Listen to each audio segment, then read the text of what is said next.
Month after month after month, almost 100 competitors playing over 100 games so that we can give away over $40,000. Today is the day. It all culminates here at Gamestars League. Hello, everyone. I am Andrew Guy.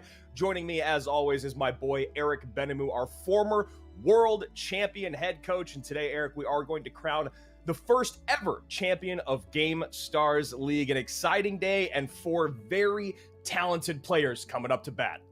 Today is the day that everyone really hopes to be in, that thing that you dream of, right? You want to compete not only for the money, but to say I won, I am the best. I just competed with 100 people, like you said, and I came out on top in best of 5 in this format. Everything, this is it. This gives you legacy in the game, and I'm so excited because all these players have been around the game for a very long time, and I'm sure they're all really craving that first place. Yeah, what a great word to use. Legacy in Clash Royale. We've given away over $25,000 already. We're looking to give away the last 15 or so today. $7,000 is that grand prize for our first place champion, which will be either Lucas GSM, One Hive Hunter, Hugo CR, or SB. One of those guys will walk away with $7,000 today. The rest of them not too bad, $2,200 each to third and fourth place, and of course second place gets a little bit of a bump there, up to $3,400, which isn't even half of that first place prize. And as you said, building their legacy in Clash Royale. This might not be CRL, but we have seen some of the best players in the entire world battling out here at Gamestars with our awesome format. It's been a beautiful best of 5, best of 7 double elimination format up until this weekend, which is all best of 7s, single elimination. And we have 4 players left, and those 4 players, they each have 3 decks to bring to the competition today. One of those decks they can repeat at any time, and they have to use the same decks that we saw yesterday. So we'll see the decks from our first matchup between Lucas GSM and One Hive Hunter in just one moment. Hugo CR versus SB will be our second matchup of the day. And Eric, you said this at the end of our broadcast, it's heavy up top and fast down low. Yeah, and apart from that, we saw Hugo and SB basically bring identical decks to the table. So they're going to be playing mirror matches all the way to see who wins and who goes on to fight for that 7,000, which is crazy because they're not that boring graveyard mirror match that we've seen over and over again, or possibly like an Expo or something like that. These are fast-paced mortar, hoggies as well, mirror matches, and I'm super excited to see who can come out on top. Coming from yesterday, I saw a little bit more out of Hugo when it came to controlling the game with his mortar. We spoke to SB about that in the interview. He said, you know what, Hugo played better, but I'm gonna go back and I'm gonna practice that matchup so many times. So I'm really excited for that. But starting off with Lucas and One Hive here, I don't know who I'm going for, man. I really don't. I don't either. As you said, Hugo kind of dominated the games. He was completely in control. SB had to go the distance in his set against Inthril, but it did feel like Inthril had his number in regards to deck choice. Top of the screen, Lucas and One Hive, a little different, a little heavier, and we will get into that in just one moment as we are able to look at their decks that they brought to competition yesterday, which is huge, Eric, because they have to play the same decks again today. And you see here, One Hive Hunter, a perfect 100% clip with 2 of his decks, but he really struggled with Pompeo's deck. And a big shout out to Pompeo. I think he hit #1 at some point yesterday with that very same deck. Eric, how do you feel about these 6 decks matching up for these 2 gentlemen? I'm still worried about the Pompeo deck. When you look at the decks on the other side, the E-Giant deck has a lot of great answers with the Cage, with the NATO, Ice Wizard, Baby Dragon, and then you keep moving on. The Bats, the Mother Witch, and the Mega Minion in that Mega Knight deck is super strong against Loon as well, and it doesn't have great graveyard counters. The Golem is the only one that could suffer a little bit, but he uses Electro Spirit out of all the spirits he could use, which resets the Inferno Dragon as well. So I like his other decks. I still think he feels comfortable with them, but again, it could be the downfall, the same it was yesterday as it is today with that balloon deck. And I'm really curious. Lucas has been very open about, as you can see there in 2 of his decks, the double witch combo, Night Witch plus Mother Witch, Fireball being the most popular spell in the game, which is in 2 of One Hive Hunter's decks. That Mother Witch gets a ton of value if Fireball is used on the Night Witch, and same vice versa, even more so if that Night Witch stays on the board. Those bats spawning along with the piggies becomes really, really tough to manage. And I honestly think if you're one Hive Hunter, that second deck is the one that matches up the best, just because of the splash, just because of the NATO. Those Fireball decks, they're going to be okay to clear one of those cards off the board, but what do you do when they really start piling up? Yeah, it's going to be really, really tough for him. If he does get the E-Giant matchup against the Golem, that should be a win for him. It usually does very, very well, as we've seen before. When Golem is played in the back, E-Giant should be played on the bridge on the opposite lane, and he should be able to take tower every time.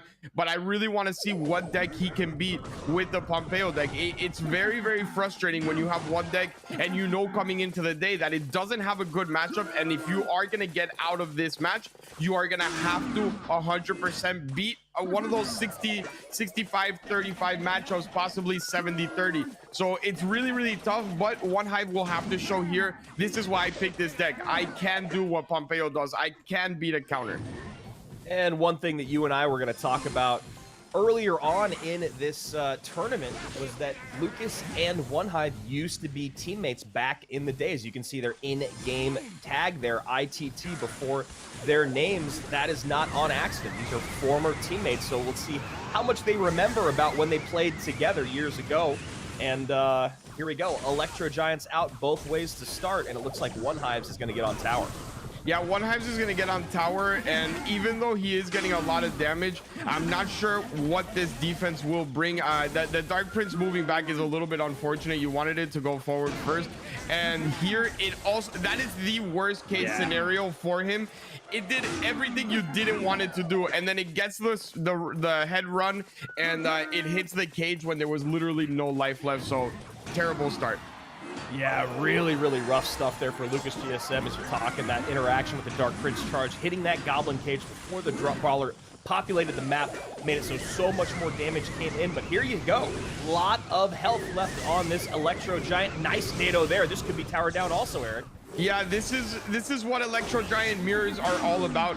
I usually like to play the way that Lucas played it. I don't think generally the player that uses the E-Giant on the bridge does well to start. This time, One Hive just had good interactions, some that went in his favor that weren't really planned that way, and that's why the game was so lopsided. But generally, when you're playing this mirror match, the person that starts with the E-Giant in the back has a bigger advantage, and he might still win this game. So here we go, E-Giant at the bridge from Lucas. Nice NATO to pull across the board there by One Hive. Now 392 HP remains. No way to get to that tower. Lucas is feeling it slip through his fingers. He tries to get damage on that right-hand Princess Tower, but it's not going to be enough. And even though some interactions don't bounce the way of Lucas, he's able to come back and almost take one tower, bring the second one down to 992. But One Hive Hunter starts the day with one big win in a basic mirror matchup there. And like you said, Eric, that Electro Giant deck specifically, it's so matchup dependent. The moment you know what you're going up against, you should already know whether you've won or lost. And of course, in a mirror matchup, same with Expo, same with 2.6, you have to know exactly what to do in those mirrors.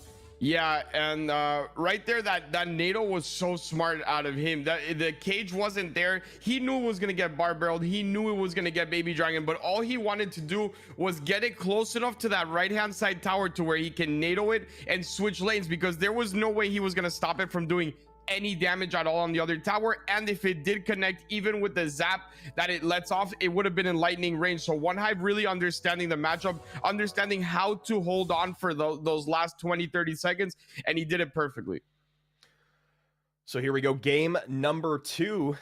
A 71% win rate for One Hive Hunter. Lucas GSM down to 59% after some struggles in this last week, just getting through to this 3rd and 4th place matchup.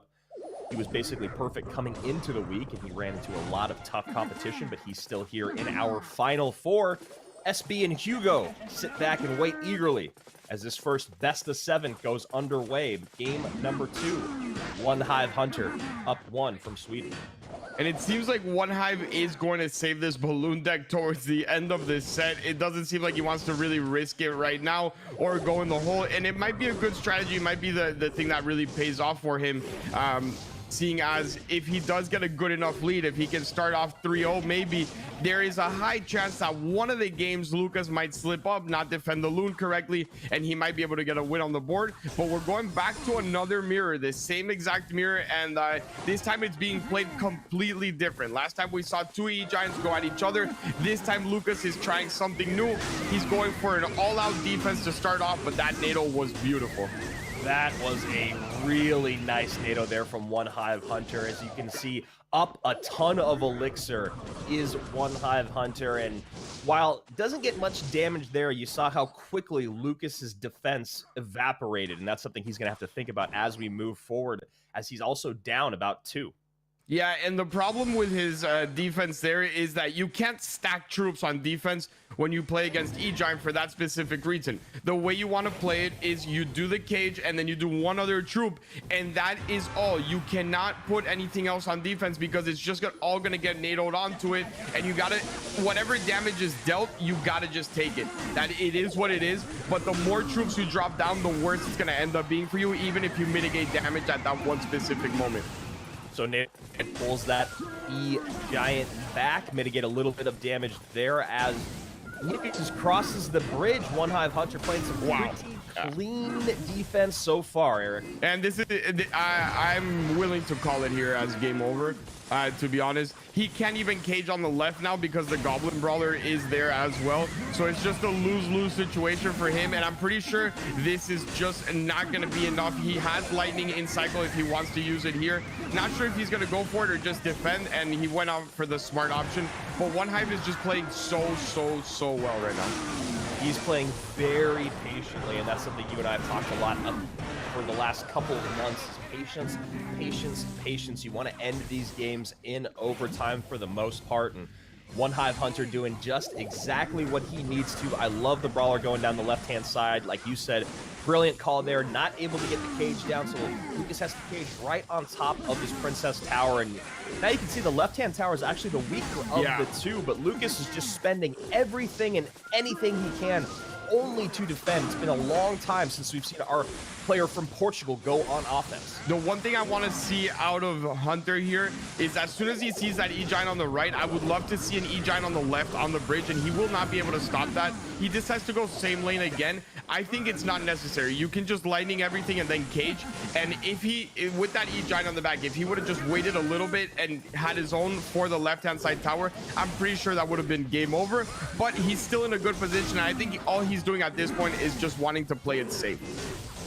Yeah, and he's got about 1 more minute here to just keep kind of taking away Lucas's opportunity to get on offense. You see a lightning comes in there and not much out of it. 2270 remains on the weaker of One Hive Hunter's 2 towers, as 1418 is the weaker of Lucas's, and it looks like it might be an 0-2 start for Lucas here today. Yeah, and the mirror matches just have not gone his way.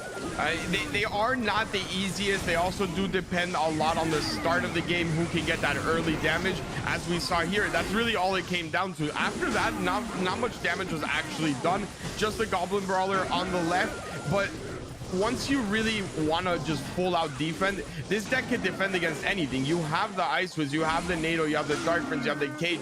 It's so hard for anything to break through. And One Hive Hunter, look, as maybe you guys all want to see, as well as you and I, we want to see those towers go down. We want to see a lot of damage. But if I'm playing for 7,000, I'm doing exactly what One Hive just did. I am just defending. A surprisingly similar start to our Sunday here. Back-to-back Electro Giants, but both games fall in favor of One Hive Hunter. And now One Hive Hunter, he's used that same deck and he's won with it twice. He has to move on to his other 2 decks now. We know that one of them is that Pompeo deck, which I'm sure Lucas is looking out for, hoping he can maybe gain some ground there, as it is the one that One Hive Hunter struggled with the most yesterday. But so far, Portugal struggling against Sweden. Lucas just not able to get those Electro Giants to have even half as much efficiency as One Hive Hunters. Yeah, and maybe he just understands the matchup better. He understands how to play it, and it's the way it works in Clash. You can be very, very strong with a certain deck, and there's players that you say are some of the best with Mortar, some of the best with P.E.K.K.A, some of the best with Golem. But when they reach mirror matches, it's a different ballgame. You need to understand exactly how to play it. And at this point, it seemed like OneHive was just a lot more prepared for it, knew when to go on offense, when to go on defense, when to play from the back, when to go on the bridge. And both mirror matches were pretty dominant. So to give a little bit more context and history between Lucas and OneHive Hunter, as we said, and you can see on screen, they used to be both part of the same team, the Ten Rift Titans, and I apologize if I'm butchering that word. The other part of it is that in the beginning of this tournament, the wild card number 2 part of this tournament, Lucas actually beat OneHive Hunter for a $500 prize to get first place in that wild card spot, 3-1. So right now it looks like OneHive is trying to get just a little bit of revenge on his old teammate, as he did finish second. Yeah, and I think this is where you really want to win. You can take the 500 if I can take the 7,000, you know? This is where it really, really matters. And that's a lot of the things that I would tell my players back in the day. When we would lose to someone in regular season, it was always rough, right? You never want to lose a game. But I would always look at them and just tell them, look, we're going to be in playoffs. We will win the one that matters. That is the one that I really want to win, and just forget about this. This is regular season. We secure playoffs, and once we get there, let's show them who's better. And at this point, that's all OneHive actually has to do. Beautiful fireball there from Lucas, and like you said, that is all OneHive has to do, as he is up 2 games already in this best of 7. And now finally in game number 3, we see 2 very different looks from our 2 competitors. Yeah, this is split at the bridge. Yeah, he's gonna activate King Tower here, which is a very nice play. It did not activate because it got stuck on the fisherman. It's gonna, there we go. It had a really weird interaction where it got stuck on the fish. Maybe it was hungry. I'm not really sure what happened. But the Mega Knights going at each other are pretty weird interactions in this type of deck, because one is a graveyard and one is a Hoggies. So you need one to actually tank, while the other one is going to be played a lot more defensive. It's rough. It's not easy matchup at all for either of them. I think it's pretty even in my opinion, and it's all going to be about who can outcycle the other player first. One thing that I have been noticing is good spell value out of Lucas, but still OneHive Hunter in the lead there. You saw OneHive got a really nice heads-up Mother Witch at the river to spawn some piggies off of the bats from Lucas, and that is why he's in the lead. And of course, these Royal Hogs have been putting in their work as well. And Mega Knights leap both directions. No luck there from OneHive to get on Princess, though. Yeah, but it does hit that Night Witch, and it takes almost all of its health out, even though it won't really matter because you cannot use the fireball on the Night Witch. You need it for the Mother Witch. That's it.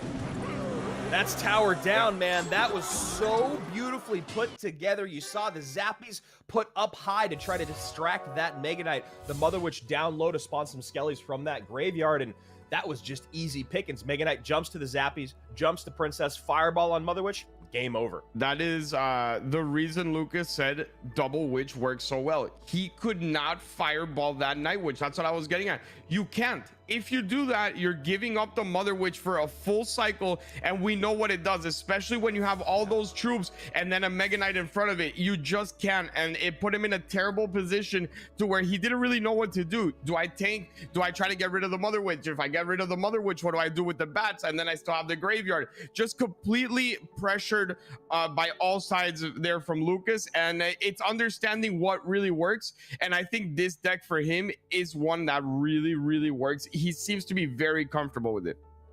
Yeah, I love watching Lucas play this graveyard deck, and I'd love to see it be his back-to-back deck, or maybe his 2-time winning deck in this set. As you said, he seems to really understand it, and we've seen him just completely dominate games with one graveyard after he puts together a perfect push like we saw there. Just perfectly put together. A lot of elixir to cross the bridge with that MK, very healthy. Not enough for OneHive with the Zappies. Of course, that Mother Witch is going to come down. Lucas made sure he had enough elixir for that fireball. And like you said, it was game over instantaneously. And we are in game number 4. Yeah, and here we go. This is the deck. If he can get a win with this, if OneHive can truly win one game with this, that's all he needs, just one game, then I'd be very, very shocked to see him lose this set, because not only is it a tough deck to use, it'll give him so much confidence to get a win with it, and know that he no longer has that in the back of his mind, right? I don't really have to focus on winning with it, so this is a huge game for him. Yeah, this will most likely be the deck that if OneHive Hunter does continue, he'll only play twice today if he picks up wins with it. It has been a very frustrating deck for him, but he was able to get some success from it yesterday. We'll see how it fares today here, first time out. Yeah, and not the usual start when you're playing this Mega Knight deck. A little bit weird, and that could actually cost him a bunch. I like the Fireball, not taking any risks here, and that... Okay, I thought he was gonna zap. If he zapped, that loon might have actually hit, but it was very, very risky. I thought it was gonna come down. I got excited. I thought OneHive was gonna risk it all, but no, he got away with it. And now Lucas has to be very careful on his cycle. He was caught a little bit off there, only had the Mega Minion in hand. There was a couple times we saw Zap being underutilized this last week in the competition. I don't believe it was with these two players, but just where, especially with Balloon, where someone would have been able to get another bomb drop in, and just going for that aggressive Zap sometimes is something that you have really talked about quite a bit. You know, I watched Igor stream for a few hours yesterday, and one thing that he did that you pointed out a lot in this competition, Eric, is his freedom with using his fireballs defensively, when he knows exactly what those spells do. And that's one thing we've missed a lot, and that's why I think you were just celebrating that fireball on defense from Lucas. Yeah, it's exactly that. It's just, don't even think about it, man. Get the defense done, and he might need it here. I'm not sure why he's not going for it. That's going to target the other Mega Minion, and there it is. He gets it off last minute, but that's exactly an example of why just do it, man. Just use it. At that point, he could have hit the Loon and the Mega Minion at the same time. He chose not to. He tried to get away with it, and the Mega Minion ended up getting 3 hits on tower. Yeah, exactly. So get that spell out earlier on. There you go. OneHive gets a nice fireball in. There's the zap out to reset. Snowball comes in. Fireball late. Balloon's still there. Wow. And credit to a OneHive Hunter here, who has not let him go on offense one single time. He has been defending for 4 minutes here. That is a really, really good point, and continues to do so here with this Mega Minion. Goes right back on offense. Balloon there. Mega Minion has to come out again from Lucas. And there you go. The good game is called. That is gonna do it. I might have reset on time. No, it did not. Sometimes if you get that perfect timing, it could reset the Loon. He didn't get it there. And OneHive is looking good right now. And it all comes down to him controlling the match since the beginning. You can tell that Lucas just played his game at all times. Yeah, I mean, it was crazy. I didn't even recognize how little offense Lucas had created that entire game, just because I was so focused on what OneHive was doing. He was just always getting another balloon down, spell after spell, holding those zaps and using them when he needed them. It was just a really, really great, relentless onslaught from OneHive Hunter, who is now up 3 games to 1. We are now in our first elimination game of the day. Lucas is back up against the wall, and this is unfamiliar territory from the man from Portugal, Eric. Yeah, it really is. And in the back of my mind right now, I have the caster's jinx in my head, because yesterday I was streaming and they asked me who I thought was going to win. And I said, I don't know who's going to win, but I think the finals will be Lucas and Hugo. And my whole chat said, oh man, you just jinxed Lucas and Hugo because your predictions are always wrong. And with this start, I'm starting to feel bad now. So you can see 70% now from OneHive Hunter, bottom of your screen with his win rate. Top of your screen, Lucas's is getting closer and closer to 50%. It has changed drastically this week. And for our final deck here from OneHive Hunter, we're going to see a bit of a hold. Yeah, they're both gonna just wait and see. I think Lucas might just want to hold on to double elixir this time, and One Hive has no issues with that. He knows that he can provide enough pressure late on in this game to where he can wait. He decides to play the way I play, where I say, yeah, I'm gonna wait, no problem, I got this. I'll just wait till double, and then 10 seconds pass, and I'm putting down a troop. It might have been just wanting to fix his cycle, but I think he's wanting to start the game. Yeah, here we go. Getting some action happening is One Hive Hunter with a Mother Witch first to get that fireball out, as you said, and then the Barb Barrel gets Lucas's Mother Witch out of cycle. E-Barb split in the back. Yeah, and a Fisherman here, I'm not sure if it will actually do enough. I think it still gets a hit on the left. Yeah, it should. There it is. One hit on the left, and Zappy's from the back. This deck, when it starts pressuring, if you can get the right push, it could cause a lot of issues, but we do know that Lucas has a lot of great responses as well to it. So it's going to be another chess game, and I think a lot of the matches today between these two have been chess games. Even though they're expensive decks and you don't really see it, they've all been very calculated.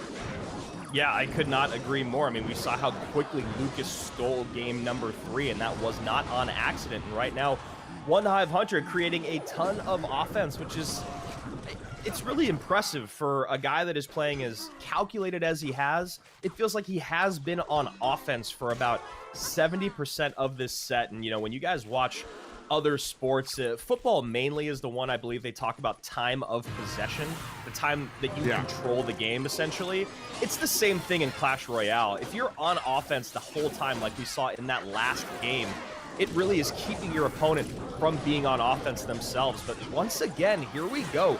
Lucas and this deck, the graveyard really getting a lot out, but left-hand side tower will fall, and a huge hit on the right. That is good game, and Lucas having a very, very tough finals day. He goes 4-1, and if you look there at the bottom of your screen, Eric, One Hive Hunter, 0 celebration. Yeah, 0. Yeah, I don't know. I would be a little bit hyped, man. I don't know if it's because it's his teammate or not, but I would at least, like, you know, turn around and give me the fist bump. Yeah, you know, clap for myself a little and then go back to the seriousness. Maybe he just wants first place and nothing other than that. I celebrated every time I moved on in an elimination bracket, but props to him for staying focused and making it look easy. In total, like, transparency and honesty, I didn't see One Hive really suffer at all. No, you're 100% correct, and transparency is what we need up here in the booth. And it was the first time Lucas looked out of sorts in this entire competition. He'll still walk away with $2,200, as will the loser of our next set between SB and Hugo. One Hive Hunter now guaranteed a minimum of $3,400. And as you said, just a brilliant performance out of him. I believe that lack of celebration is because of what you said, Eric. I think he just is focused on getting first place. Still shocked we didn't get a little fist pump out of him, but I think he wants that 7K. Yeah, and I get it. You don't want to celebrate too soon, but at the end of the day, you still did just secure $3,400, which is a lot of money for an individual Clash Royale tournament. A lot of those other tournaments that we see with the big prize pools, 10,000 for first, 15,000 for first, they're for team events. This is individual. This is all to him. Yeah, and you know, for years, I believe Pompeo's had that same $5,000 check on his wall. That's Pompeo. That's one of the best in the world. That's one of the most celebrated players. You're walking away with 7K. You get a pretty cool check on your wall as well. And this is how it started out, right? Electro Giants back and forth. But the problem is One Hive Hunter, even coming into this set, we saw he was 100% win rate on the day with this deck. And in this competition in general, he has played these heavy E-Giant decks very, very well. And Lucas just could not hold a candle to him in game 1 and 2. And it's crazy to think that if Lucas was better at that mirror match, Lucas would have been up 2-0. It all came down to those mirror matches. Yes, he lost with other decks, but it's a lot easier once you're up 2-0 in the set to, you know, continue to keep winning, feel good, and feel less pressure. And at the end of the day, One Hive just played those mirror matches perfectly. He knew what he was doing, and props to him. Will it be 100% win rate at the end of the day? I am going out and saying probably not, because on the other side of the bracket you have two mortar decks that really counter E-Giant very well, but in this specific match he was flawless with it. Yeah, he will be.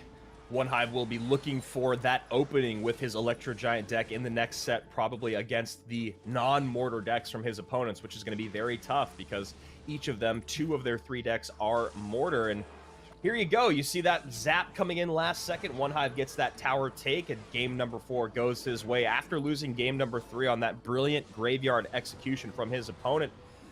But here also in game number 5, OneHive Hunter just completely in control. And, you know, at the very end of the game, you did see some offense, but look at the defense from Lucas. Just no way to stop that E-Barb's Zappy's push on the left-hand side. There's always a Zappy involved in those pushes that you think, what happened? What just happened? He had 1/3 of the health left, and I thought I defended it. Nope, the Zappy was there resetting your tower over and over again, and there she went. That is it. That's all the Princess Tower had left, and I mean, there's not much else to say other than at this point, OneHive is looking really good to take it all. OneHive looking very good now. As you can see, he goes 4-3 over Broken. He goes the distance, as did Lucas against Eternity to start our finals off yesterday. Both of them moving forward. Lucas not able to put up more than 1 game against OneHive Hunter. He does do it with the graveyard there, but OneHive putting on some dominance with those heavy decks. And now we go to a very interesting matchup between Hugo and SB. I'd probably say 2 of the most, or the 2 most dominant players we've seen in this entire competition. But Eric, odd matchups are the story of the day for SB. Who knows how to play Mortar Mirror better? That will be the story of this set. Look at those matchups. They are almost identical all the way through.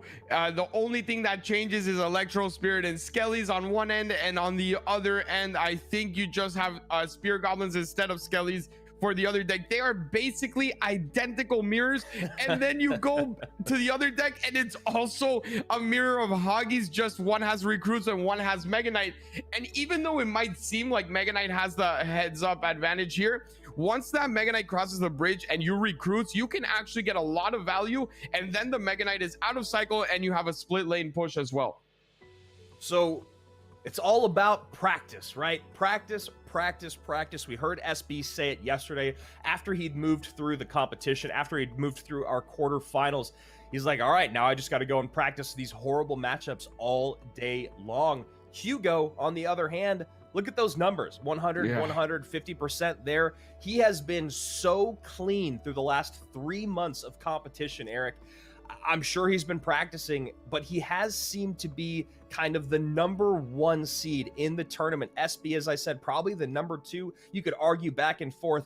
This is going to be an incredible set as OneHive Hunter just sits back and watches and maybe looks for an opening for his E-Giant deck, maybe where he can punish with his Pompeo deck.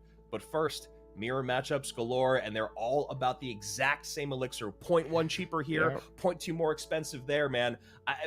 I don't even know what to say. I really don't, because if you told me on Friday to pick a front runner, I would tell you SB 100%. He ran through his group. It was not even close. And then yesterday, Hugo shows up and it was like, okay, I'm just going to do this, and this, and I'll see you guys tomorrow. Okay, I'm going to walk out here with a 4-1 where I'm not even sweating. So I don't really know where to stand here, other than the fact that I will give a heads up to Hugo in the fact that yesterday he did look more comfortable with the mortar decks, but I think SB had tougher matchups going against those Ram Riders that really seemed to be sniping his deck choices. And, you know, like we've said today, those decks are going to be the exact same. You and I were kind of speculating what would have been a better snipe against the mortar decks. You knew Hugo would rock them. You knew SB would. Why didn't they do this? Why didn't they run that? Well, we know exactly what they're going to run, and the numbers don't lie. 87%, 13-2. Those aren't sets, ladies and gentlemen. Those are games. Hugo has only lost 2 games in the last 3 months of this competition. SB not far behind. He picked up 3 of those losses yesterday, and he's at 16-6 with a 73% win rate. This is going to be a phenomenal quarterfinals here at Gamestars. Yeah, and on top of that, to think that today is best of 7, so you have to win 4 matches. That means that you have to give Hugo double the losses that he's had in 3 months in 1 set. That's crazy to think about. Wow. Yeah, when you put it like that, the math is definitely not in your favor, but a pretty even start thus far. 2380 on Hugo's tower, top of your screen, hailing from France. Bottom of your screen, SB from the UK, just a little bit behind. 2222 is his weakest tower, as that mortar connection adds a little bit more damage. Yeah, it sure does, and this matchup is not easy at all if you are SB. He has Valk, he has Fireball, he has Log, and on top of that, he can chip away your tower with miners. So the only way that he can really do anything here is to get one massive push as soon as the mortar gets out of cycle, possibly force out the Fireball with the flying machine onto the next mortar, take one hit if you have to, but he really is gonna have to sacrifice some damage to get damage of his own. Yeah, sacrificing damage to build that really big dual lane push is really important, but as he said, Hugo has a lot of great answers. He can get that early log out and get all the shields off one side of the board, and then of course the Fireball can stack up there. Valkyrie can also go that same direction, and she's going to be very strong, as you said, in this matchup. We'll see how Hugo decides to defend, as SB is probably going to get a bit more aggressive here. Yeah, and this is where I would have loved to see him save that flying machine for, right? You want it to get onto that mortar and possibly snipe it from the back, force out a Fireball, and then maybe go with your Hoggies all in one lane, as you can secure some damage. By not forcing out the Fireball or the Valk early on, you have to keep on splitting them, and the odds are that you're not going to get much damage on either side because he still has enough defenses for it. So this is where I want to see him use it. There it is, but the only thing I didn't like was that it all went into the middle, the split lane pressure. Try to get it all on one lane. Once he has that Fireball out of cycle, there's nothing much he can really do about the fact that they're all together. That's a really great point that you make. Go for that single lane pressure with those piggies. Once the Fireball's out of cycle, Valkyrie is going to be the best response along with a log. But if you pull him to the center of the board like you just saw there, it's going to give way too much value to that Valkyrie and way too much time for those Royal Hogs to be on the board and off of the Princess Tower. Yeah, and really heads up play there as well from Hugo to put on those Spear Goblins to force out the Zappies early on, and I think he's already back to Fireball, so he needs to be careful here. He decides to go Valk first, and those Zappies are going to help a little bit, but overall he's just not able to do anything in this match. No, you can see SB with the tilt of the head probably getting a bit frustrated at this matchup, wondering how on earth he's ever going to break through. There's a little bit more damage in with the Fireball taking the flying machine off the board, and it already feels kind of sewn up at this point, does it not? Yeah, it does. I agree with you. And that Muskie's going to get on tower as well. And now, if I didn't agree with you 5 seconds ago, now I'm really forced to agree with you, whether you like it or not. So yeah, this is over. That was a brilliant little interaction there. Miner goes to the back. Somehow that Musketeer sneaks in, gets on Princess Tower as those Royal recruits go back behind, and SB looks into the camera going, well, that's about what I expected in that matchup. Now it's going to be about what does Hugo bring out in game number 2? What mortar deck do we see from SB? As I imagine he will probably go to mortar. He plays a little bit better with it. He can maybe control the game a little bit more, and then maybe he gets that deck that we just saw back out a little bit later on. And it kind of feels to me like we're slowly going to be moving into who can win the mirror of Hoggies, because I don't see either of those Hoggies decks really breaking through the mortar ones. So it's going to be, okay, I win with mortar, you win with mortar, I win with mortar, you win with mortar, and then who will actually be the one that wins with that deck that is left, unless there is a mistake that goes on in one of the games, a missed Fireball like we've seen in the past. But from these two players, I'd be very surprised if we see something like that.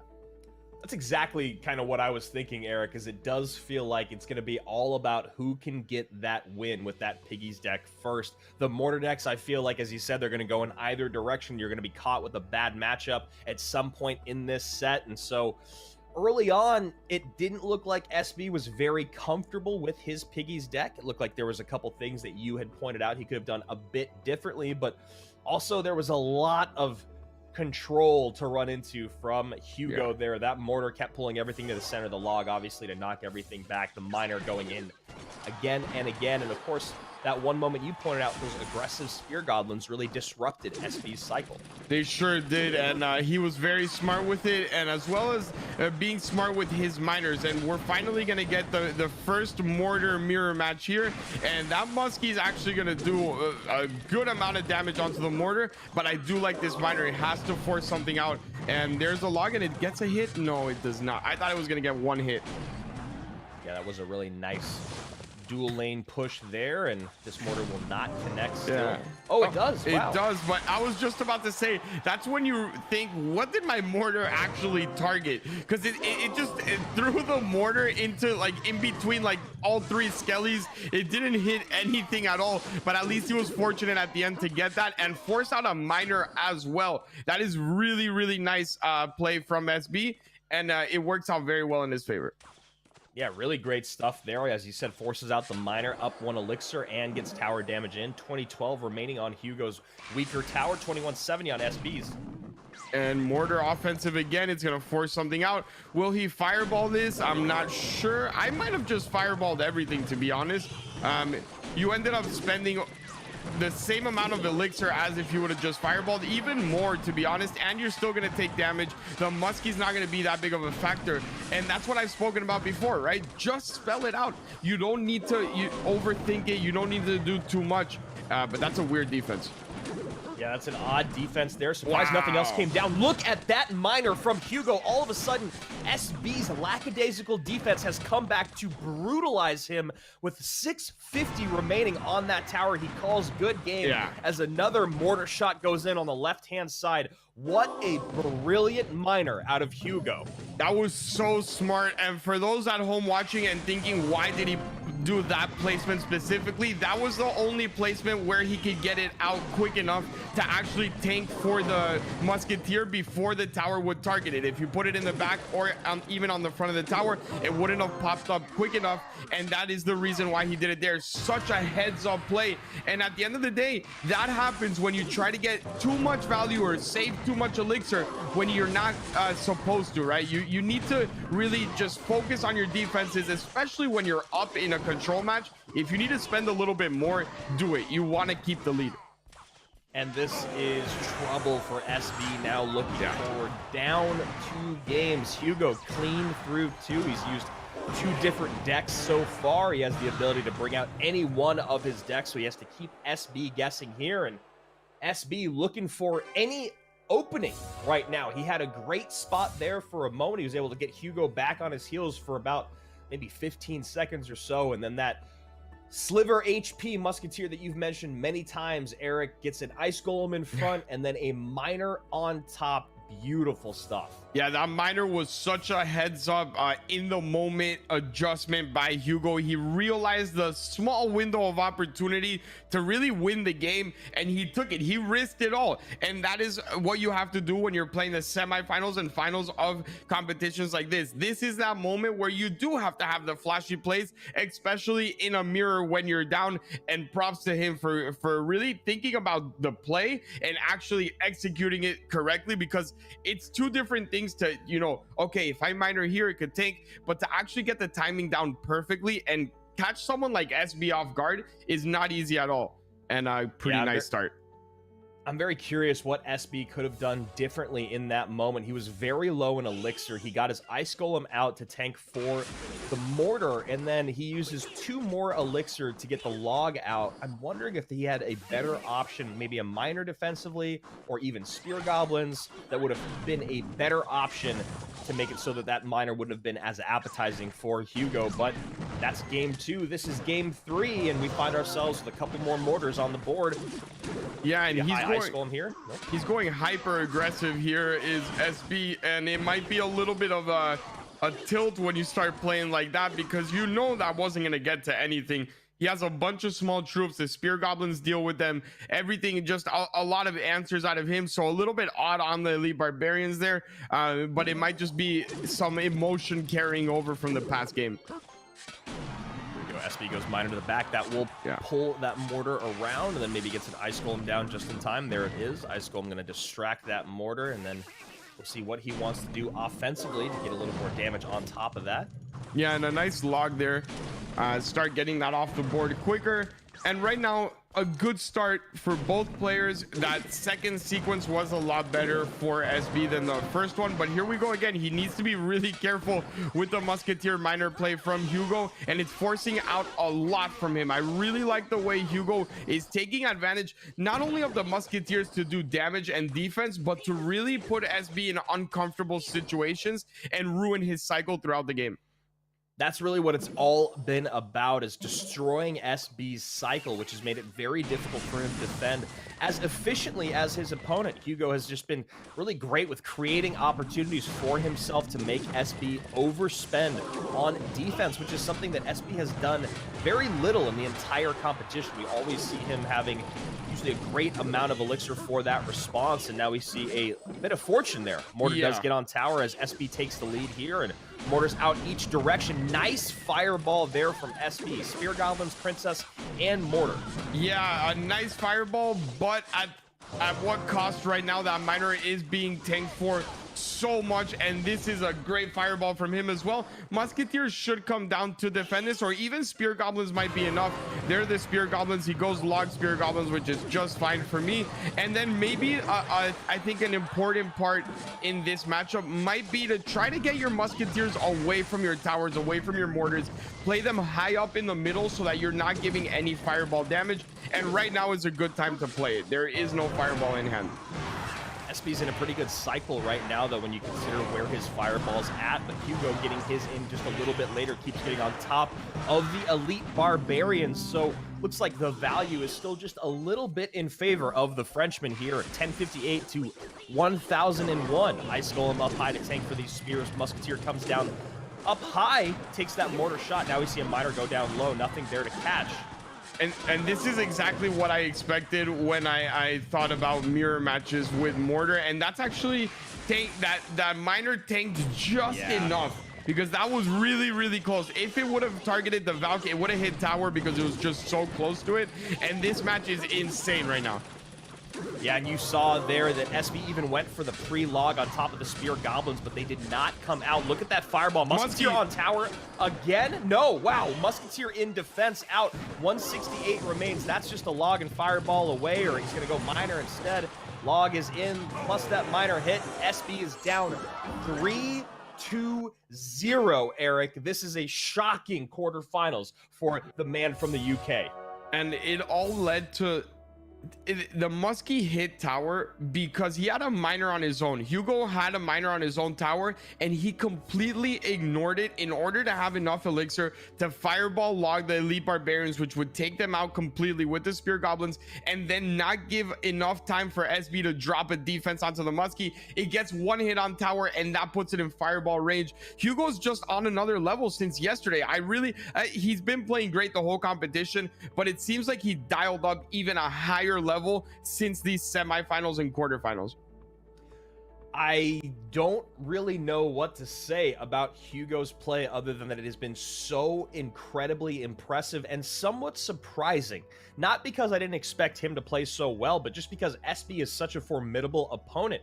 But we're starting off our quarterfinals here today at Gamestars League with almost two sweeps, right? We saw the first one go 4-1, One Hive over Lucas, and here we are, game 4. Quarterfinals, set number 2. Hugo is up 3-0 against probably our number 2 seed in the entire tournament. This has been a dominant showing from what could be our finals matchup between Hugo and One Hive Hunter.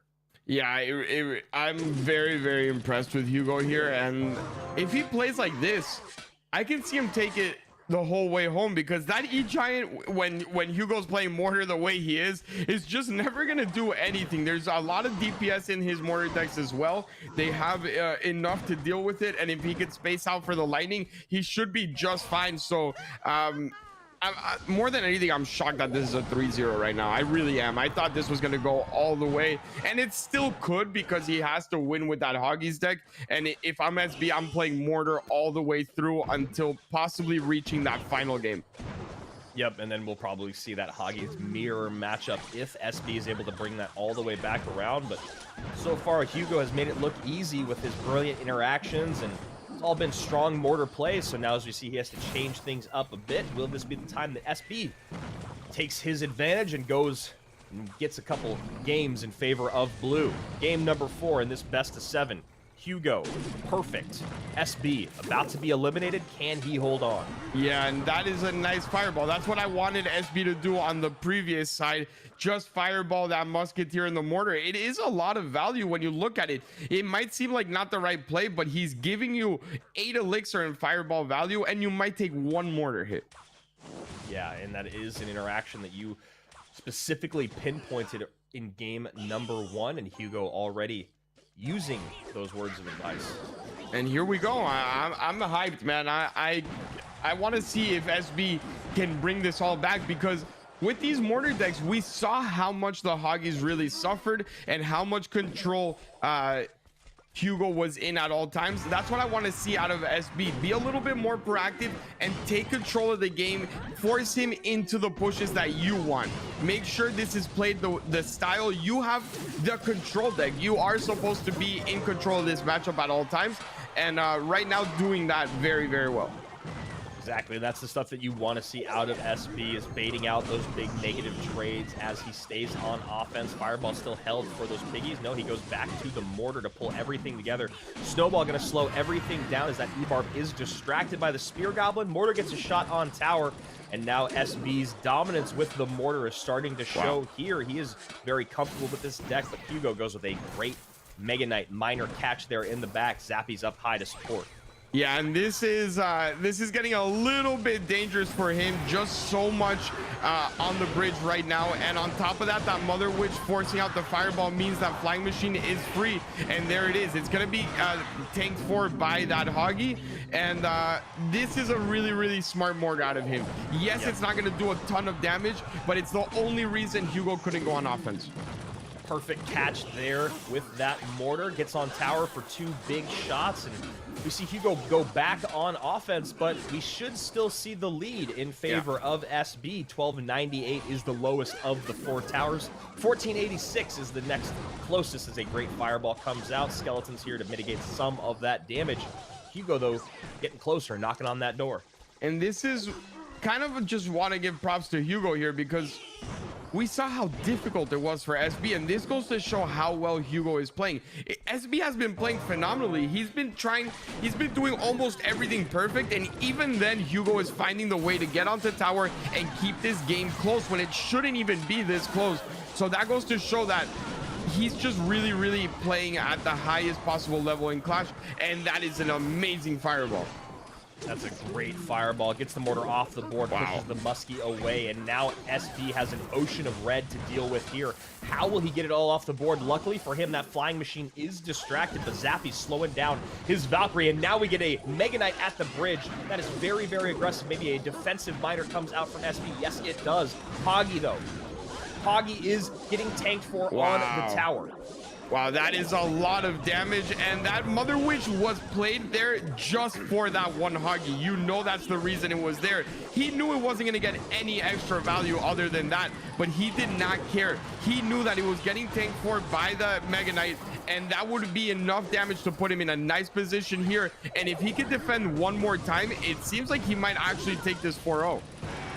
Great fireball there from Hugo again. Now fireball out from SB. 426 remains 289, and just like that, the clean sweep. SB can do nothing but smile, give the well played, the good luck, and the thumbs up. You got to tip your hat to SB for his sportsmanship and an incredible run he's had. He gets to walk away with $2,200 and anything else he won along the way. But my goodness, Hugo. I was impressed with one Hive, and then we see this. I don't want to play Hugo at all. This is a player that has come here to win it all, to be honest. He's lost 2 games in 3 months, like you said, and he just played against SB, the other front runner in this competition. Mirror matches, tough matchup at the end and walks away with 4-0. I mean, I really would not want to go up against Hugo in this finals, but let's see if One Hive practiced against Mortar and found a way that he could break through, because no one else has been able to. I mean, One Hive goes 4-1 in his set today against Lucas, another incredibly dominant player throughout this entire competition, which is why these were our final four. One more time, let's give a big time hand, a salute, a round of applause, whatever you want to do for SB and Lucas GSM, who have done incredible stuff here in this competition. We will be saying goodbye to them as they walk away with $2,200 apiece. Hugo and One Hive Hunter, they will be our grand finals, one of them walking away with $7,000. And before we get there, let's take a look at this set once again. SB might not be looking at it, but we have to. This was that brilliant miner that gets about, what, 1,000 damage on tower to support that musketeer. Yeah, and just overall, I think Hugo was a little bit more decisive when it came to the fireballs onto the mortars whenever he saw a troop there, and that was a really big difference in the game, because he was on the other side. SB was always double thinking himself, not really going for it when he saw a musketeer with the mortar, and that forced out extra defenses onto the mortars that then allowed the miners to get a lot more chip. So it all came down to just going for it. Don't think about it. You see a mortar, you see a troop, fireball.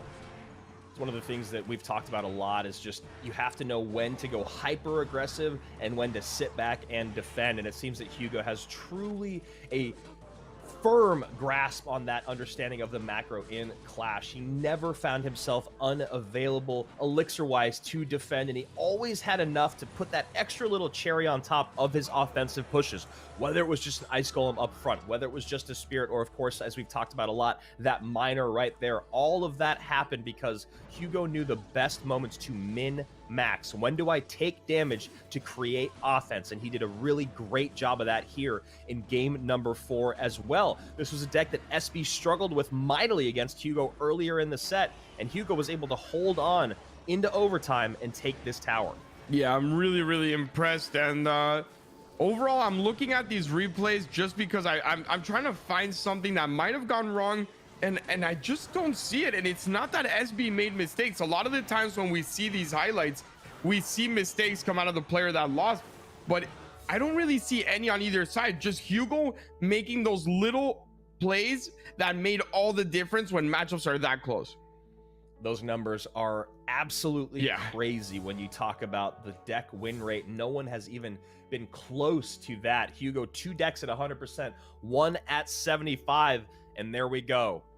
From over 70 down to 32 to 16 to 8 to 4 to 2. Lucas, GSM, and SB, 3rd and 4th place, $2,200 apiece. Now, One Hive Hunter going up against, it seems like an unstoppable force in Hugo. Both of them, though, picking up 4 wins with very little resistance today, as we are getting ready to hop into our final best of 7. Let's take a look at one more video here from Gamestars League, from us to you, to say thank you for watching.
So look back at some of the incredibly talented players here from Gamestars League. Countries from all over the world have been battling for month after month after month to get to this point right here. Eric, over $42,000 involved in this tournament, over $30,000 being given away just this weekend.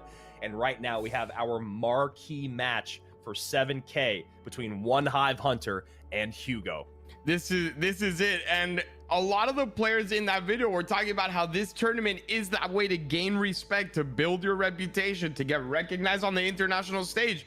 And this is huge. If you can come in here, win this final in a dominant fashion, I'm telling you, people are gonna recognize. Orgs or teams might be looking to sign you. This is huge. This is what you always play for, and it's a lot about the money. The 7,000 is insane, but winning international events like this is so good for your career. It is incredible how quickly the audience or the fans behind Clash Royale will latch on to a star when they're rising. Someone like Mohammed Light, even just looking at his numbers on Twitter as they've gone up over the last few months, just because of how much work he's been putting in. And of course, getting that first place at CRL. This is the same type of thing. You get first place in a tournament like this with talent of this level, people are going to hear about it, as Eric said, and people are going to want you to play for them. Yeah, they sure will. And even if you're not going to get to the top right away, it's a huge stepping stone to get there. And both of these players have been around for ages. They've been around for more than 3-4 years in that semi-pro scene. And this is the type of thing that will put them over the edge, maybe give them the confidence for CRL, maybe, really get out there. And I'm really excited for this match. And I want to see how One Hive will end up winning with that E-Giant deck, because it's going to be very tough, especially if Hugo wins this one. If Hugo can get out of this hog deck and just focus on winning with mortars for the rest of the time, he puts himself in a great position. Really nice defense here from One Hive Hunter. The only issue is that flying machine is still on the board, and Hugo doing it once again, getting out a tank up front. Zap comes in defensively, but that flying machine is setting up a family on that Princess Tower of One Hive Hunter. 1682. Brutal stuff early on. And he's still ahead on Elixir. On top of all that, he's still up to Elixir on top of One Hive Hunter, who is out of sorts in his cycle. He had to use his miner defensively as well. So everything just starting off perfectly for Hugo, which I think I've said way too many times. So Hugo, can you make a mistake at one game just so I can say something different? Because you always start off winning. You and his opponents wishing for the same thing, as Hugo's basically playing perfect so far today, 4-0, but One Hive not far behind, 4-1. But so far here in our opening game of this final best of 7, Hugo is in the lead as he sets up those elite barbarians in the back to meet this goblin brawler. You see that first balloon come in. Yeah, and that is about as good as it gets if you are defending with the elite barbarians. They actually split, and one took the miner, the other took the goblin brawler. It couldn't have worked out better for Hugo. And things like that aren't really planned, but when they work out in your favor, you just gotta roll with it. Yeah, that worked out perfectly on defense for Hugo, but still 1999 now to 1505. One Hive Hunter draws a little bit of blood here. Yeah, he's finally getting on the board. He's settling in this game. I like the high zappies, which force out a fireball. That means no loon with miner coming in. And I do like the fact that he's taking advantage a lot more of his troops than we've seen in other times he's played this balloon deck. It seems like he's willing to risk it. Yeah, a little bit more aggressive plays here from One Hive Hunter, and they're starting to pay off. Eric getting a little bit closer here in damage, but damage done on that right-hand side. 1033. Nice fireball coming in here from One Hive. Not going to defend much more than that, as he does have that weaker tower on the right-hand side and needs to get back on offense. 1752 to 1033. Hugo still in the lead. And that is a little bit of an odd miner play there. I'm not really sure why he decided to go miner in the back of the tower. The one zappy is on the Electro, on the Inferno Dragon, and that is so unfortunate. I can't believe the timing he just got there. That really wasn't a bad play. I mean, one zappy just basically won Hugo the game. I don't think he could have come back from this. Yeah, interaction-wise, that is just brutal. Fireballs out both directions, and One Hive Hunter starts off a game down. And it was all based off of some really nice stuff there from Hugo. You know, early on, we saw really great defense from One Hive. You know, there was that high Inferno Dragon. He kited the Elite Barbarians around. He got a miner out defensively. The only problem was the Mega Minion that he dropped did not get on top of the Flying Machine. That Flying Machine, supported by the Bar Barrel, turned into a brutal early hit, and it even baited out the Zap as well. So as you said, at the end of all of that, Hugo was up about 1,000 damage and up 2 elixir, that 2 elixir coming from that Zap that I just said. And an even bigger thing to point out here is now all that Hugo has to do is win 3 matches with Mortar. That's it. Yep. And if there's someone that could win with Mortar in this competition, it's him. And he knows he has a positive matchup, a very nice matchup going up against that Electro Giant. So he has to be feeling great. The Electro Giant was a tough matchup for this specific Hoggies deck. It had a lot of defense and a lot of counter potential. Now he got it out of the way early. He did, I'm gonna say, he did have 2 very fortunate interactions where the Elite Barbarian split and then the one Zappy targeted the Inferno Dragon, but it all comes from his good play. That's true. I mean, that's true, right? He was at 10. He cycles those Elite Barbarians in the back. They are truly the best card to cycle in that moment. Like you said, he probably didn't plan for that interaction to happen, but it came off of making good plays throughout. And that's something that Hugo has done basically for this entire competition. He's always making that 200 IQ play. Sometimes it's flashy, sometimes it's basic. And that time around, it was something that was very basic that turned incredibly flashy, just because the CR gods felt like being a little bit nice to a man who honestly doesn't need their help today. Yeah, I mean, as if he needed it, he still gets the good end of the interactions. And for One Hive, it's just rough. And here, he's going to go back to the Loon deck, but he needs to always have that Fireball Zap, or at least not always, but he needs to have it once to make that real difference in one of those pushes. If he can have that Fireball Zap ready for one Musketeer just one time, that's the way he's going to win this game. I want to see it come out of One Hive Hunter once it reaches double elixir. Save up, play it a little bit slower. Instead of going with the Ice Golem or a Miner, use the Goblin Brawler from your defense as a counter push, and then get ready. Fireball, zap that Musk as soon as it comes out, and your Loon should actually connect once or twice. Electro Spirit doesn't get there in time to reset that Inferno for the Musketeer. Miner, though, sits back on that tower for quite some time, 978 to 2065. Nothing really coming from that sizzle, and One Hive Hunter just hoping these next 30 seconds go by quickly without too much damage coming in, and we'll see how Hugo wants to deal with this Pompeo deck as the elixir starts to flow a little more rapidly. You know those miners are just going to keep coming out from Hugo, though. Yeah, they will all game long, and he knows how to play this. This is one of those matchups as a Mortar player that you really have to understand how to play, and at this level you should know how to play Mortar against Loon. Yes, it's a little bit different of a Loon deck, but overall you understand the Mortar placements. And one thing we've seen throughout past competitions, and I'm sure it's happened to you, it's happened to me, because it really has happened even to Igor. That one slight tile placement where the Mortar doesn't pull your Loon and it costs you the game, it happens so often, and he needs to be very careful with that.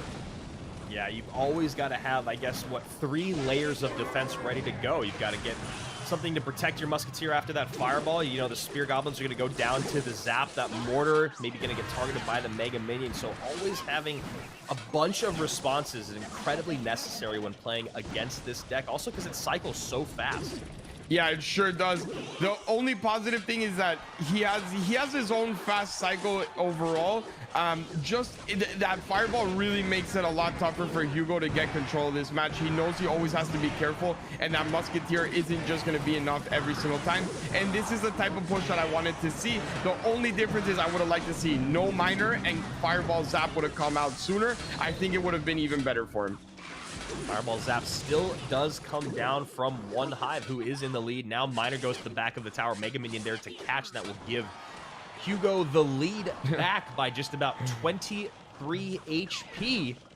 What a One Hive go right back on offense. Yeah, this is just exactly what you want in game number 2 here of our grand finals. And there we go. Miner to the back. Spear Goblins to catch. Fireball out both directions. Balloon goes off the board. That's on tower. Miner, though. Yeah. Oh, yeah. Mortar locks on tower. Look at that. One Hive. You see the tilt of his head. That's game.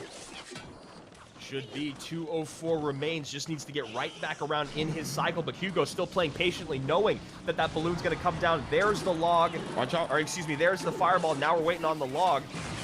Watch out. It's that log. Okay. I got really nervous for a second, because if that loon started making its way to the tower and that log wasn't out yet, it might have actually beat the log there. But cutting it a little bit close, a little bit close, but overall takes the game. And here we go. Hugo up 2-0 again. Who can stop him? I was gonna say, when's the last time I feel like we saw this guy lose a game? I guess it was earlier this week when we were working through to our finals. He dropped one or something, but it's just been incredible. He really is. And One Hive and SB, both of them just kind of look like they're playing out of sorts. One Hive putting up a really good fight here. You turn that game back around. He started to control the game a bit with his cycle, and those balloons were coming down pretty great. All that in synergy with his spells, but Hugo knew how to defend that deck. He's probably played against it a bunch of times, and while it was very close there at the end, Hugo still takes the game. And One Hive Hunter, he's now got to pick up a win, and he's got a nothing but struggles matchup wise, it seems. Yeah, it's not going to get better at all for him, to be honest. And he still has to win with that E-Giant deck. And I've played a lot of E-Giant. And if there's something I don't want to go up against, there's two things. One is Zappies, the other one is Mortar. And he has to go up against one of two Mortar decks 100%. You're not going to see Hugo go back to the Hoggies deck. It just makes no sense. And I'd be very surprised. At this point, really just... I don't know if he can come back. Hugo is 10-1 since we started quarterfinals. All right, those are the numbers, huh? 10-1 since we've started quarterfinals, and it's hard to even put you in this position, Eric. I was just going to ask, what do you do if you're One Hive Hunter? How do you turn this set around? I don't really know. I think at this point I might have switched decks, to be honest. Maybe try something else, because it seems like you're running into a brick wall every time you play this. But he's going back to it. I would have tried maybe just go for the E-Giant, see if I could catch him off with one mistake and get really, you know, feeling good. Okay, I'm coming back. I just want a hard counter, but I don't really know what he can do if he keeps playing this matchup. This should play out in the same exact way as the last one. Musketeer gets, what, 5 shots on tower early on. 1594 high mortar here. Going to pull that balloon around. Spear Goblin's going to come down maybe to help. No, great fireball there from Hugo. And now we get that Musketeer back in cycle. Targeted on top of the balloon. Takes out that Mega Minion. And does it get any cleaner than that in terms of defense? No, it does not. And the only thing that worried me a little, and it'll always worry me, I don't know how you play Mortar, because it's that weird loon route that it takes to the Mortar where it seems like it's not going to get distracted, and then the last minute it goes there. Every time that happens, it makes me nervous. I'll have to admit, man, I've played Mortar basically my entire 4 to 5 years of playing Clash Royale.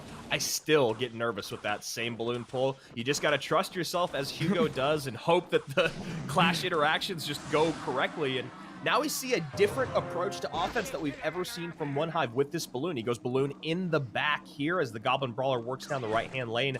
Maybe going to send in a Miner or something to support, but no, a High Musketeer is all that he needs to defend. And a very interesting offense there from One Hive, maybe just trying to change or break up the defense from Hugo.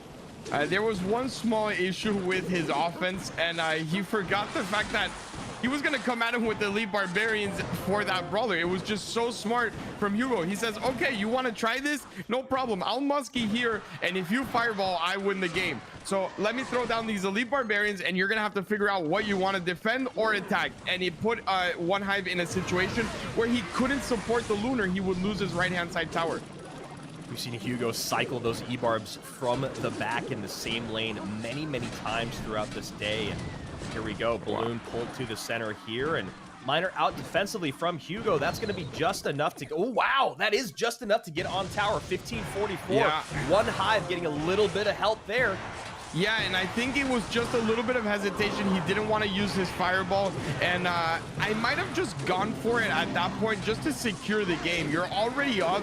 If you do spend the Fireball, yes, it's not the greatest of interactions, but on the other end, One Hive had used his Fireball on your first Muskie, so your second Muskie was clear to go. You have the possibility of doing that, and now he needs to Fireball this 100%. And will he hit?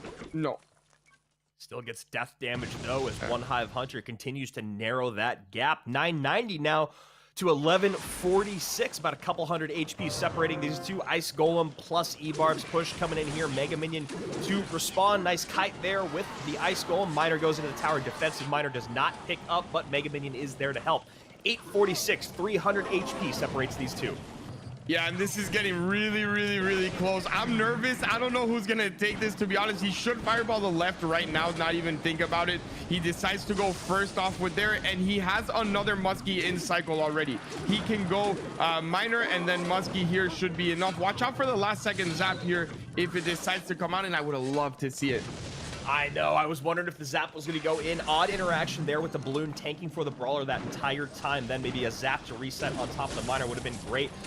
Fireball zap on top of the muskie, but a very healthy mortar still there to tank for that balloon. Fireball pushes back, log comes in. One Hive Hunter goes back in the deficit with the balloon coming down the lane. 411 to 366. Miner goes inside. This is about as close as it can get, Eric. I'm so nervous. I don't know. That was crazy match. And One Hive celebrates for the first time, I think, all tournament.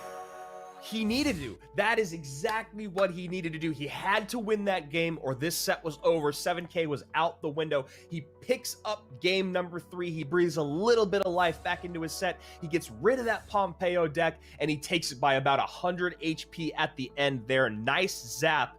And my lord, that's about as close as it gets. Yeah, it sure is. And it all came down to finally the first mistake out of Hugo. One Hive kept pressuring, kept trying to force it. He was persistent in the fact that one time this is going to happen, one time it's going to break through. And Hugo did not want to use his fireball, took that one big loon hit and gave One Hive a way back into the match. And ever since that connection, I think One Hive got his confidence, understood, okay, I can win it now. And I think he actually outplayed Hugo for the first time out of anyone for the last minute in that match.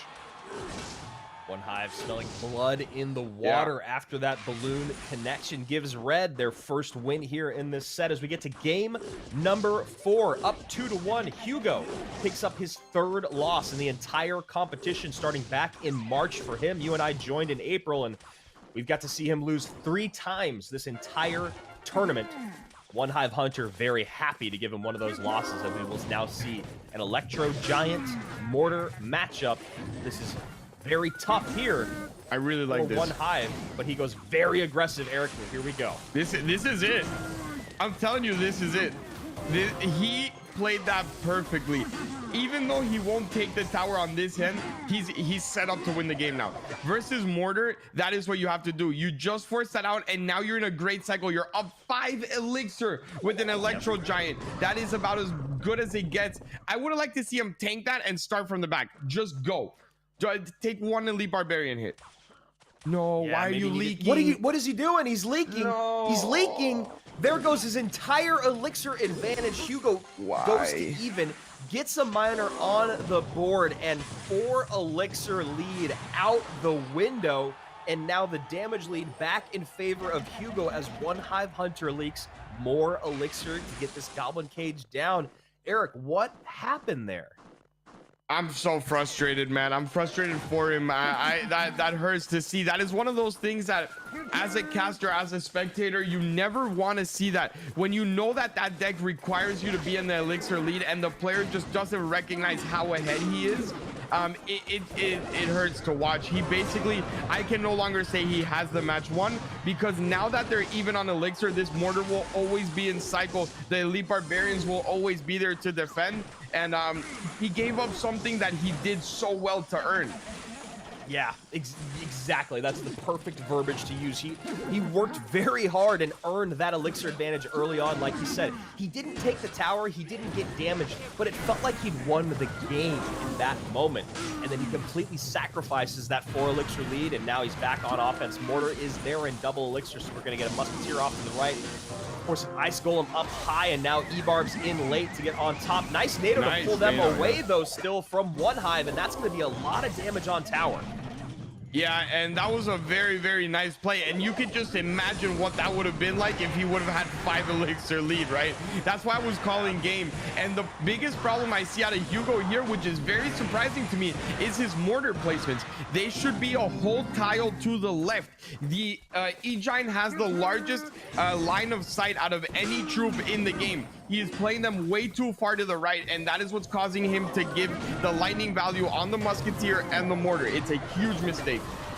And even when the E-Giant's dropped up high at the bridge like that, you could even go down in one more tile to the left, because his mass is so large. When he's played that close to the inside of the map, he can be kited even farther away. But Hugo decides to keep playing the mortars where he'd like. 1450 to 1157. Law gonna push that back and create a little bit more space here for that musketeer. Nice use of skeletons there. That's gonna clean this Dark Prince off the board without requiring any more defense, as we see maybe a mortar come down. No, Ice Golem first. Yeah, and I want to see the placement that he goes with here. It's really, really important to whether he'll be able to win this. That is the placement you want to see on that far left. I don't like it going that high just because of the baby dragon, the barb barrel, and everything, but it is okay. It's not the biggest of mistakes. The previous times he was playing them on the right hand side, and that was causing One Hive to actually be able to win this game. And right now, another mortar musketeer maybe should have been played all the way to the left and just focused on taking care of the E-Giant so you don't give more value. But One Hive is playing perfectly here. He is. Barb Barrel comes on through, gets on top of that musketeer. Second mortar comes down, but Baby Dragon working its way through. Ice Golem just in time. 845 to 970 here. E-Giants have been on Hugo's side of the board for the last minute. They've come down one after the other for One Hive Hunter, but Hugo able to get those down over and over. And you see One Hive not happy about that use of lightning. 845, he misses it, and he loses the game because of it. And now I believe we see a very tilted man from Sweden. I have not seen this much emotion out of One Hive in the entire competition, Eric. Yeah, that is so frustrating. He knew he lost it before we even saw the lightning, right? Like, I saw his face get frustrated, and it's one of those things where as soon as you let go, you know you missed it, and that hurts a lot. But I want to be honest with you, he was losing the game anyway. He didn't notice it, but he was E-Giant, and every time there was a miner slipping on his tower doing 400 or 500 damage, and it was so hard to really realize because you and I both were just so focused on offense. But every time I looked up, there was 300 less on his tower, there was 400 less on his tower. He wasn't realizing it. He was just full offense. And what he needed to do was he needed to build that push from the back, as you said many times before. Get an E-Giant down in the back. If that miner comes in up high, or if that mortar comes in up high, you can distract, you can maybe overspend a little bit on the front end, but you still get to build a bigger push behind that E-Giant. It's obviously going to be very difficult to break through in triple elixir. There's always going to be enough elixir and time for Hugo to get another mortar on the board, especially when you look at the cards that he has. It's a great way to get back around, right? Log, Miner, Muskie, Ice Golem. It's super cheap. You get damage in on the tower. You knock things back. Hugo really got away with one there, and it all started with that 4 elixir leakage from One Hive early on. It looked like he came back into the game, but then once we got to triple, there was no way for him to break through the double mortar, which we've seen 100 times in this competition now. And it's just the fact that your E-Giant alone being 8 elixir is already his mortar and muskie combined, and then you're putting down the Dark Prince, you're putting down everything else, so he's just minering every time, and he's still going to be able to defend with just that 8 elixir. Maybe he uses the Ice Golem 2 more, and the defense is perfect while you have no elixir to defend the miners. His tower was at 1700 when that triple elixir started, and the miners chipped it all the way down to 800 before the fireball started getting on tower. I'm going to take a page out of your book here, Eric, and say for One Hive Hunter to win this competition, he has to give Hugo as many losses in a row as he's had in the last 3 months of gameplay. It seems like an impossible mountain to climb, but if anyone can do it, it does appear to be this player from Sweden in One Hive Hunter, who is down 3-1 in our grand finals. A $7,000 match here maybe coming to an end in the next 4.5 minutes. And it's a great start already for Hugo. And the other thing I'm very surprised about is he chose to go Pompeo deck twice. I'm not really sure what that's about. I mean, he doesn't want to go back to E-Giant knowing how horrible of a matchup that is, and this Elite Barbarian will get a swing on that right-hand tower. This is going to be it. I don't see him winning this matchup twice. It is just so difficult. The cycle is quicker for Hugo than it is for One Hive. He has Mortar, he has Muskie, and then he could just cycle those Skellies onto the Miner if he needs it. You know that the Zap is not going to be used there because you don't want it. You need it for the Muskie. You need the Muskie to go down, so the Skellies get infinite value on defense if the Miner is played in the back, and really not going to take any risk here. I like what he's doing. Not like the last time where he wanted to hold the fireball. This time it's just, I see it, I fireball it. Yep, exactly. He sees, he fireballs, he pulls the trigger as the Mortar gets a couple more shots in on that right-hand side. 13-24 to 2019. 3-1, $7,000 on the line. Miner to the back, defensive Miner to catch. E-Barb's up high, gonna take that Brawler off the board. Tower? And that's gonna be tower down for the most part. No, sir. 688 remains, and you see the good game come out from One Hive Hunter. If anyone in the world can put up 688 damage with Miner Chip, it's that man at the bottom of your screen. It sure is. And right now it seems like it's just Fireball, Mortar, and you should be good. He decides to go Musketeer down low. He will have enough for Fireball, so it doesn't really matter. He decides to go Miner, which is a little bit odd for me, but anyway, it doesn't matter. This is gonna hit? No, it doesn't. No, he does not. He I got nervous fireball again there, and he just fireball cycles on wait. tower. A big push coming in here on the right-hand side. Was that a little too aggressive? Eric zap in to reset on top of the Miner. Mortar goes back to the Miner. Good. 156 remains. Fireball comes in. A $7,000 fireball comes in for Hugo, and a great performance from One Hive Hunter. But not gonna be it. There is the man. That is our champion, our $7,000 winner, our first ever winner of GameStars League. And Eric, he does it with 3 losses in the entire competition. There's no one that deserves it more than him, to be honest. His deck choices, his play, his understanding of micro, macro, his ability to stay calm in the most tough situations, in finals, in semifinals, in quarterfinals. That's what's most impressive to me. He played his best Clash under the most pressure, and that's what champions do. That's why I think there is really no one more deserving, and congratulations to Hugo. 3 losses in 3 months of competition is unheard of. It's just incredible, and like you said, Eric, so poised to the entire competition. That screen there on the bottom right, that's basically what we saw every single time he was out. Head down, locked in, no big celebrations, just always staying dialed, knowing that his goal was the $7,000 at the end of his 4-month journey. And my goodness, it has to feel pretty good to walk away in such a dominant fashion. It really does. I mean, he lost, what, 2 matches? And he went 12-2 throughout quarterfinals, semifinals, and finals. He played SB and One Hive Hunter, 2 players that were dominating their sides of the brackets, their groups, everything. There's just no words, man. He played these Mortars to perfection, and it seemed early on in this competition like Predator was going to be the Mortar player we were looking out for, and Hugo completely changed my mind now. Hugo, it was kind of interesting early on. It felt like he fell under the radar because he was so dominant, and we basically didn't see him in the competition for almost a month. And it's easy to forget when you see so many people competing every single day in best of 5s. And there it is. Look at that. You see the emotion coming out of One Hive Hunter, and you know what?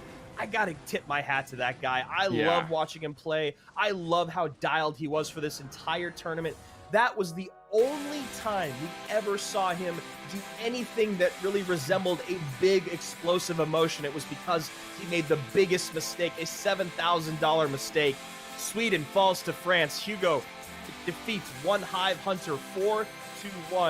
And what an incredible run we've had here at GameStars. It's been awesome. And yes, a lot of props to One Hive Hunter. And to be honest, man, 3,400 is not bad at all. To finish off your week with that is a very, very nice prize pool. He should be very proud of himself. Yes, there was a mistake here and there, but that is normal. It happens to everyone. Hugo was just playing the best Clash probably of his career, man. If he hasn't broken through CRL, but he keeps playing like this, I expect to see him there.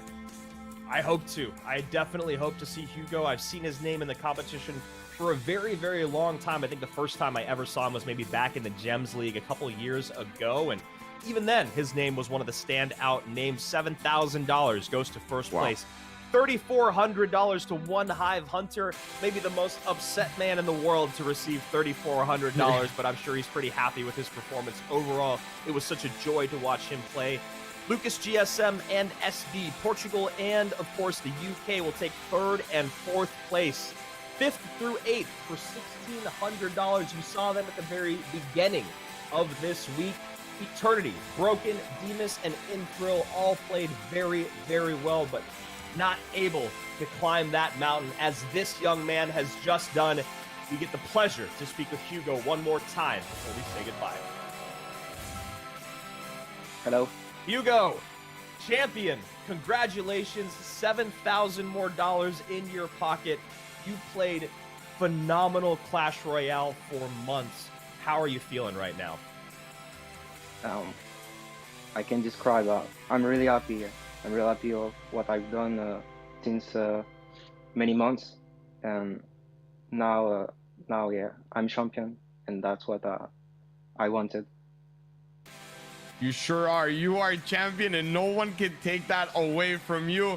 And this weekend was probably the most dominant I've seen you play since Gamestars started. Do you just love playing in these high pressure matches? What is it about the quarterfinals, the semifinals, the finals that brings out the best? Because most players, that's when they get nervous. Yeah, I was a little nervous, but I played my best, so I'm really happy. I mean, we couldn't tell that you were nervous. You played so well, so calm. Talk to us a little bit about your first set with SB. I don't think anyone expected you to 4-0 him, including us. Did you expect to play so well against him? I don't know, but yeah, I had 2 motor deck, and he had 2 motor deck too, so it was pretty the best player will win, you know. Yeah, and the best player did win, clearly. I want to go a little bit to Mortar, because not a lot of people know you for Mortar, right? Like when we talk about Mortar, we talk about Igor, we talk about Lapo. Is this your deck, or it just fit very well in this format? It's a really good deck because not many decks counter it. It beats a lot of decks if you play well. So yeah, I have 2 motor deck because it's really good in this format. So Hugo, just to ask you, what's next? Now that Gamestars is over, can we expect to see you maybe at CRL? Are there other competitions that you want to join? Are you going to take a little bit of a break? What's next for you after you become a champion here today? Yeah, I will work again and again, and I expect that I will be in the CRL World Finals. That's great. That's what I like to hear. I don't like that. I wouldn't have liked to hear you say I'm going to be in the CRL monthly finals, but I do like to hear I'm going to be in the CRL World Finals. Aim high, and congratulations on being a champion again. Yeah, Hugo, thank you so much, man. Thank you for Go casting. and have fun with that $7,000. Yes, we really enjoyed casting this, and you made it very easy, my friend. So once again, congratulations, and hopefully we'll see you at those CRL World Finals. Yeah, thank you. You love to hear it, Eric. You love to see it, the emotion on that young man's face. Like you said, it's not really about the $7,000. It's about building a legacy for yourself, which is the biggest part of Clash Royale. Surgical Goblin doesn't even play anymore, and he's still referenced as the GOAT of CR. Other players out there like Morton have built a big reputation for themselves, and this is a great first step in Hugo's journey of building his legacy. My friend, we've been here for 3 months. We've casted almost 100 games. We've given away almost $42,000. What do you have to say in our final goodbye? I am just, I'm so thankful to have casted this with you. This is my first year casting, and it's my first real time crowning someone a champion, and I didn't know how I was gonna feel, and it made me really excited. I felt like I still had my coaching in there. Like, I really was so happy for Hugo. I'm so excited to have been able to cast this with you, and the competition has been great, production has been awesome, and these players really showed that